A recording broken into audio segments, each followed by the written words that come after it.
Hey guys, what's going on? It's Dêtre here, and I want to give you a little bit of insight into how I made my remix for Skysia and Orenda's tune, Emerald Bay, which comes out on Odyssey November 1st. Excuse me. Which comes out on Odyssey November 1st. So the way that I started this tune was I had this drum loop that sounds like this.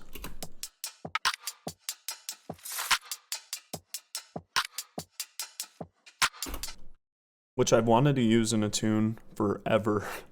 I made this a really long time ago. It's obviously very wide and reverbed.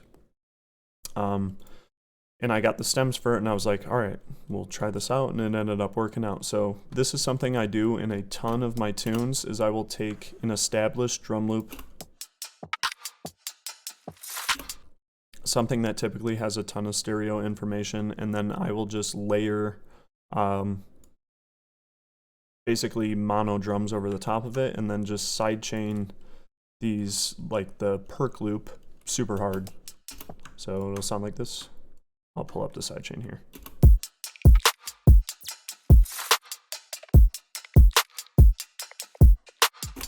So really all you're getting are like the reverb tails, and then, you know, the mono kick and snare that are sidechaining this super hard just become really prevalent, and you get these interesting reverb tails that wouldn't exist if you were just putting drums on, or sorry, if you were just putting reverb on like your actual snares, like this snare, like that reverb would sound nothing like, because you have this weird kind of flammed, kind of clicky clap thing. So that was how I started the tune, and then I actually used some of the drums that were provided to me in the stems, and I just kind of auto filtered them, and we have like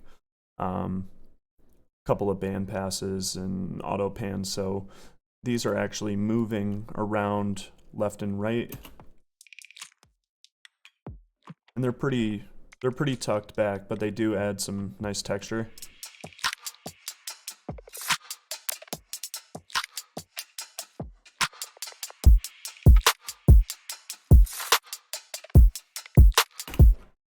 So yeah, just like a little bit of some extra oomph and keeping the original in mind, right? Use what is provided to you. So so we have the keys and plucks group as well, and this is where the, I guess, first drop idea came from. So within this keys and plucks group, I'm not gonna comb through the entire thing, but I ended up making a sound out of it with a really small blip of audio that I really liked, and this is what it sounded like. I'll play it in context after I solo it.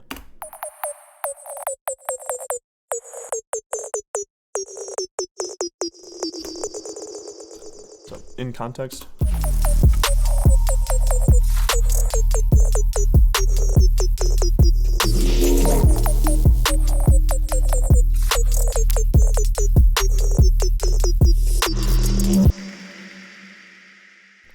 So yeah, pretty gnarly sound, but a very, very basic approach, and I use this in a ton of my stuff. So if we go into the sample here, you can see keys and plucks group. I could probably find it somewhere, but it's really just a super small hit of audio that I went into the filter global group. Obviously the stems are gain staged properly, they're super quiet, so we're cranked up 30 dB on here, but super sharp envelope to create a pluck. We have a high pass filter, so just right out of the gate, I don't have to do a ton of EQing in post outside of sampler. I'm just getting rid of all of the low end in there, and then using the shaper to boost it, which is essentially like a saturator. Within the pitch and oscillator group, we have this oscillator, which you can use to FM or AM sounds, which I have on, but it's literally doing nothing, so don't worry about that at all.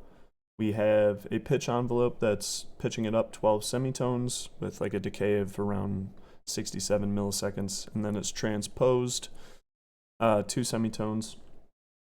I can't remember why I did that, opposed to having a proper root note and sampler, which makes stuff easier to work with, but whatever. Didn't do it that way in this instance, but don't do everything the same every time, I guess. No rhyme or reason to why I did it that way. But without the pitch envelope, this is the thing that's really actually moving the sample. Without the pitch envelope, it's a little boring.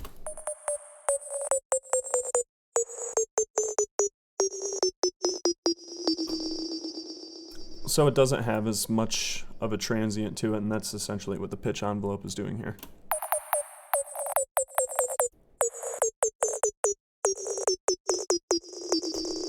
So it really helps that sound come out in the mix. But what the main effect is on this pluck is this vocal weird thing rack. I absolutely love this thing. I use it in a ton of my tunes.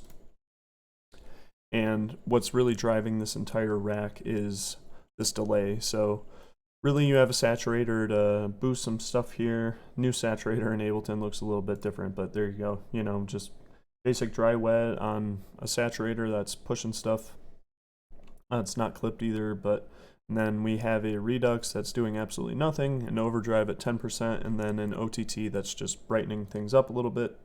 And beyond that, we just kind of have some introductory effects, like it's getting brought in with some reverb and auto filtering. So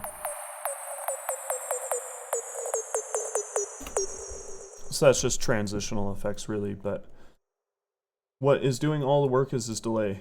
So you have in this rack, you have these individual delay times that you can set to whatever you want, you know, and it'll greatly affect how your delays sound.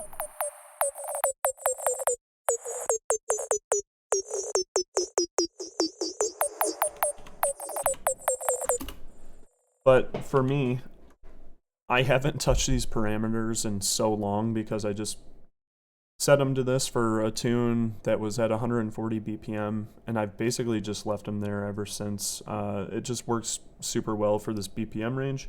And then we're just drawing in the dry wet of the delay. So without the dry wet of the delay, it's not going to sound like anything.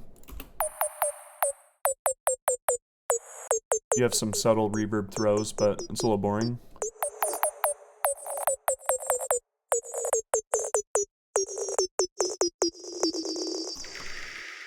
And then we just have the old classic trappy, you know, second 8 bars, let's go ahead and pitch it up an octave, you know, feel like a genius. But that's like the entirety of that sound. There's really not a ton of post-processing, and then I just have newfangled saturate on the end of it, which I adore this plugin. It's probably the most transparent clipper I've ever used. So it just really keeps the intent of the source audio intact. A lot of clippers are made, like Ableton's saturator with a soft clipper, glue compressor. They're all made to be like very non-CPU intensive, so they're just kind of lacking in that like high fidelity standpoint. Newfangled Saturate does a better job than any plugin that I've ever used in terms of keeping your source audio clean, even if you're just no gain on it and you're just trying to clip it and make sure that your sound doesn't exceed 0 on your mixer. Even if you are driving some gain into it, it does an awesome job of keeping the source audio super clean, if that makes sense. It still adds like upper harmonics because it is a saturator, but it's not, you don't get that like low end distortion that's not super desirable that you get out of a lot of clippers. So if you haven't used it, try it. There's like a free 30-day trial. It's an awesome fucking plugin. So probably the second most interesting thing in this tune, yet again, is another instance of me using sampler and using like a loop mode here, but it's this sound.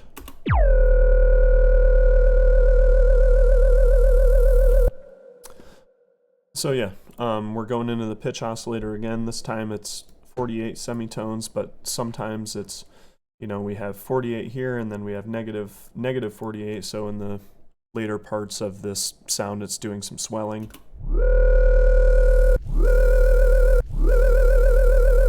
And then just getting that to re-trigger by, you know, having the MIDI come in again. So you're re-triggering the sample, right? So, and that's layered with a kick, so it sounds kind of nice. So that's just ways to not have to change something entirely and get a brand new idea, but you're also just editing it slightly so it's something new for the listener to hear. But yeah, 530 or so milliseconds on the decay, so it's a little bit longer than it was in the pluck, obviously. And then in the modulation matrix, we have an LFO that's set to 12th notes, which 12th notes are 8th note triplets. And we're just letting it pitch up slightly over time, so you're getting that vibrato effect towards the end of the phrase.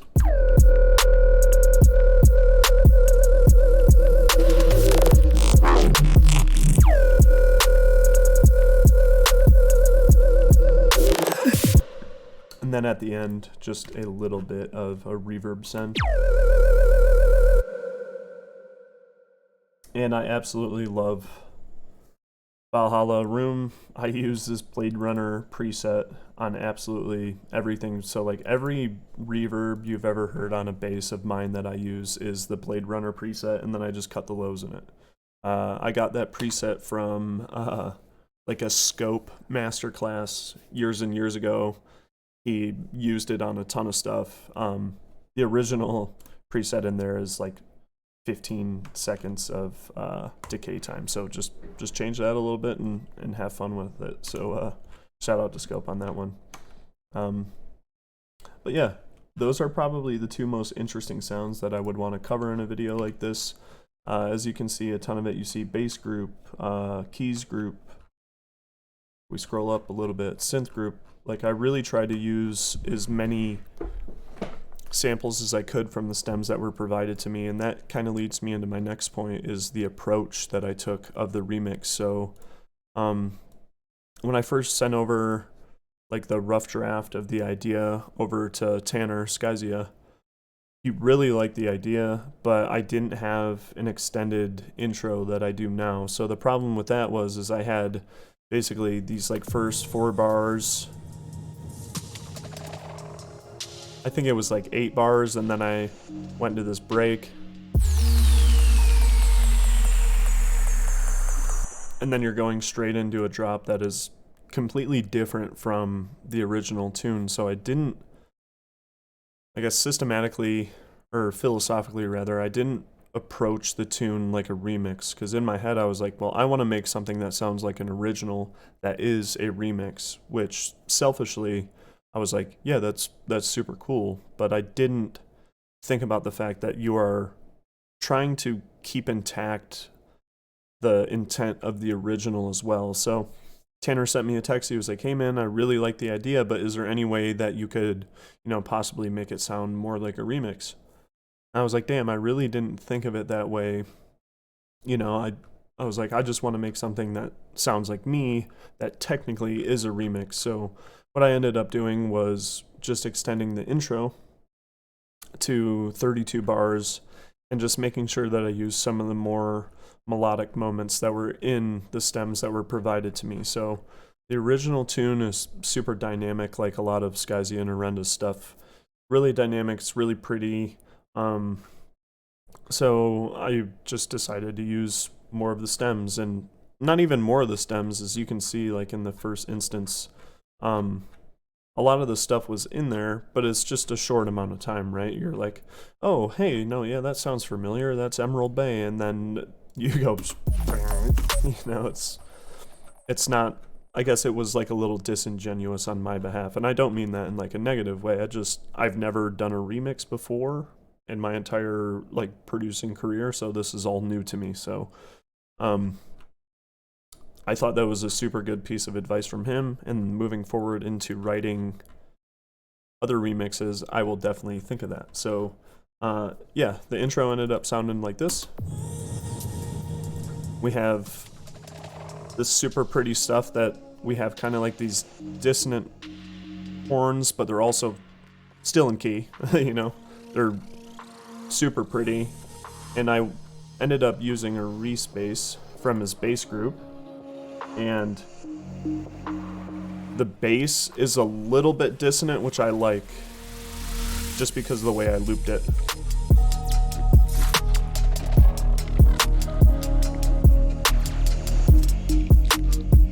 No, I could.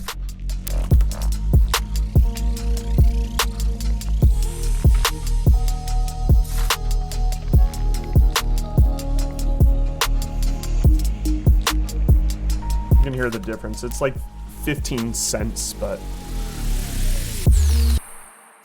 And then, yeah, very similar to what I did with the drums earlier and having them bandpassed and auto-panned. I did the same thing with the bass group.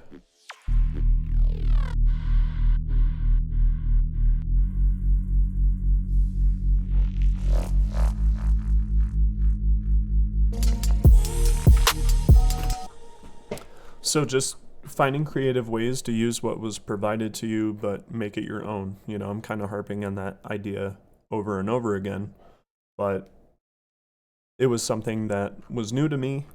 I'm super pumped with how it turned out, and I think I did a good enough job of keeping the original in mind, but also making it my own, and challenging myself to use different workflows that I don't commonly use.